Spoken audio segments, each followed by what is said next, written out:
మన పెళ్లి కూడా ఇలాంటి చర్చ్ లోనే జరుగుతుంది కదా. కాలంలో 30 మంది కుర్రాళ్ళకి ప్రేమించాలని పిల్లతో చెప్పడానికి భయం.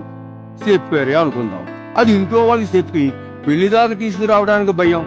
టోకెన్ లో ఎవరు పుట్టేప్పుడు మేడ్ ఫర్ ఈచ్ అదర్ గా మాత్రం పుట్టరు సూర్య. ఏమండి పోరా, ఏ ఎల్లమ్మో పుల్లమ్మో పొలాల గడ్డనే తిరుగుతూ ఉంటాయి. వాళ్ళని వెతుకుంటూ వెళ్ళి లవ్ చేయి. ఇంకొకసారి అడ్వాంటేజ్ తీసుకుని బెదరవ్వాలనుకున్నావో ఏంట్రా, వదిలించుకోవాలనుకుంటున్నావా?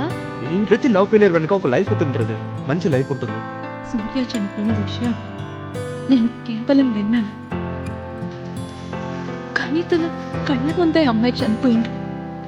ప్రేమించాక ఒకడు తాగితే లవ్, అదే పెళ్ళయ్యాక ఒకరు తాగితే లైఫే నాకు మా నాన్న అంటే భయం లేదండి. లవ్ యూ అండి. నాకు వాడే ఎవరు కాదు.